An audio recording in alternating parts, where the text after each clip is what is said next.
Today I fucked up by letting it all out, when I thought my neighbors weren't home. To preface everything, I never wrote a "today I fucked up" before, but I just had to share my embarrassment that makes me want to bury myself a mile deep below the lowest point of the Mariana Trench. Today the house was mine. My girlfriend went home to her parents. I had the whole lazy Saturday to do anything at home. Virus. The day goes by, and I got the taste for some Chinese takeout, so I went and bought some risky things from the local Chinese restaurant. We don't usually eat Chinese, I don't even like it much, but today for whatever reason I felt like tasting all the chicken variations I had not before. So the day goes by, and after some gaming in the afternoon I got that feeling in my stomach, which I ignored. I expected some disturbance in the cosmos after eating Chinese. So I started another game of Dota, and if anyone doesn't know, those matches last about 30 minutes, interrupting it causes a penalty. Towards the end of the match I was ready to jump anytime in case of emergency, but didn't want to abandon the game. By the time I finished my stomach cooked the worst storm I am going to encounter in my whole life. Here comes the today I fucked up.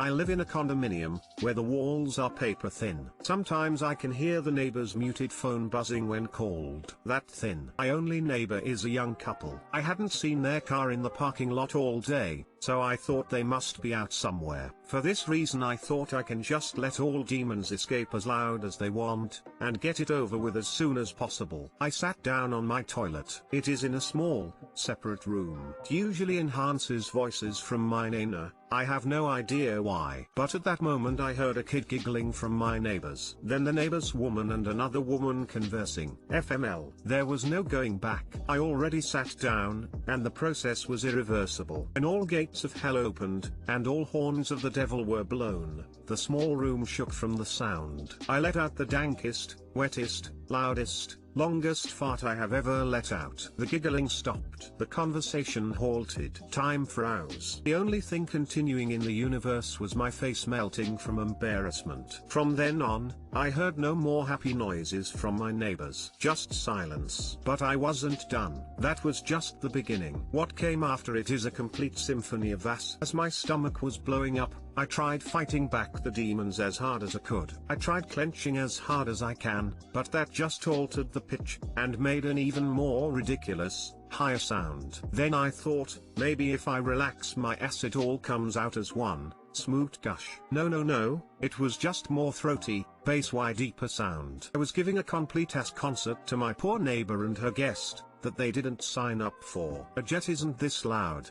a composer could not make a worse sounding noise, and nothing else can amplify the sound like my small toilet room. When the storm weathered down, while I still couldn't leave the porcelain sound amplifier, but a good 10 minutes of silence later I could hear my neighbors again. More specifically, their guest saying goodbye and leaving. I had a good relationship with my neighbors. They are sweet, we got along really well. Such a shame I have to move now. There is no way on earth I can make eye contact with that woman again. Too long didn't read. I gave the loudest ass concert to my neighbor's woman and made her guest leave. Want to bury myself alive now.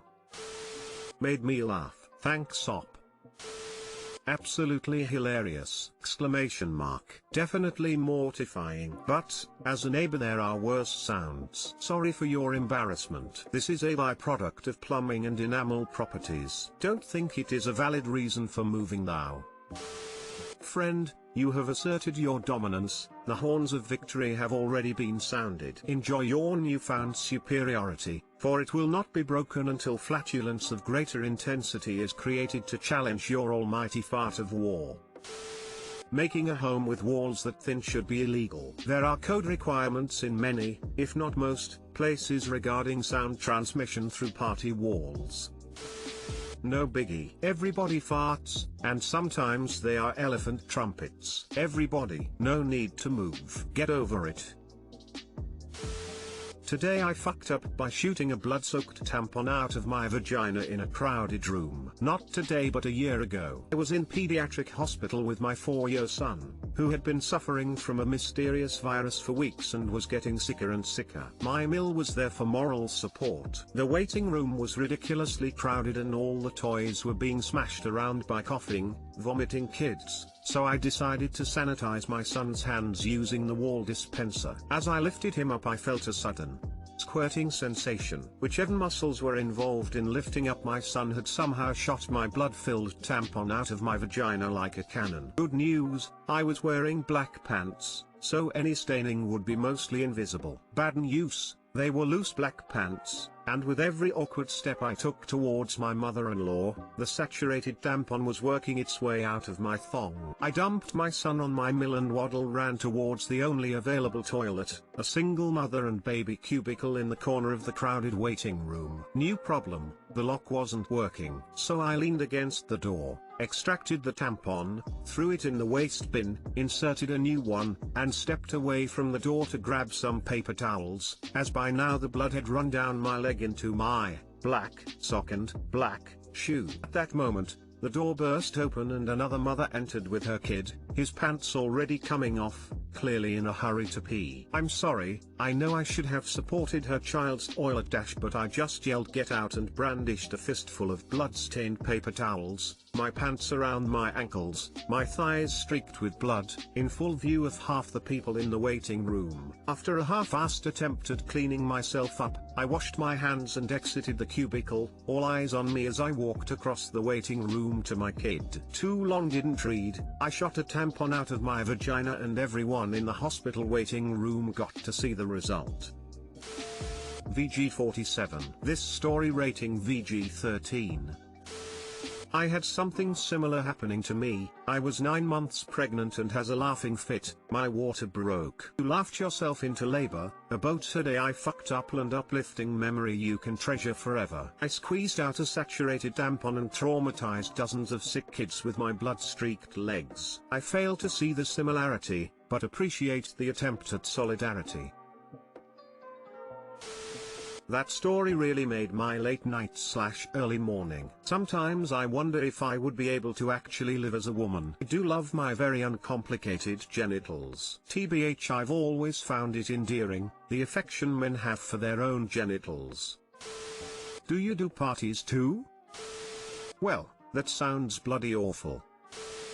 Today I fucked up by laminating old train and admission tickets. This just happened about 5 minutes ago. I was cleaning out and putting away little stashes that I have of old receipts and paper souvenirs/keepsakes. I came across some train tickets and admission tickets from when I studied abroad. Despite being 6 years old, they looked pretty good but just slightly faded. I definitely want to keep these, so I decided to laminate them. I lined them all up on the laminating sheet and once the laminator finished heating up, I ran them through. As the top of the page began to emerge from the other side, I saw one of the tickets had turned a little grey, as if the laminator had heated up the ink and smeared it. The one next to it was fine. It was still legible, so I thought everything was fine. Then as the rest of the page slowly emerged, I saw that all but one of the rest of the tickets had turned black.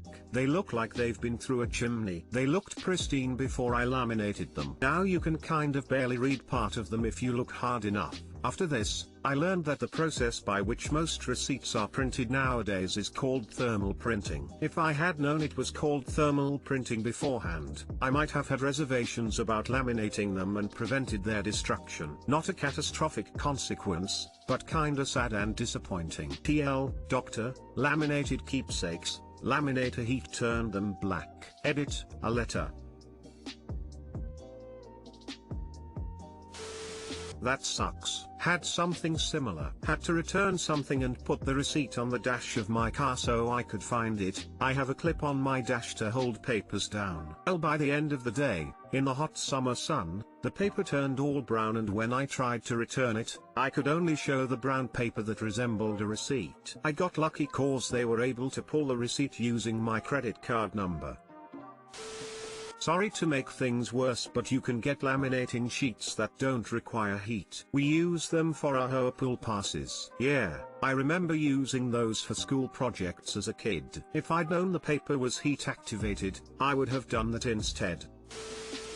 Worked at a print shop outside Philadelphia many years ago. A customer insisted we laminate his Phillies World Series tickets. It took 3 employees and a manager to explain to him that we wouldn't do it for this very reason.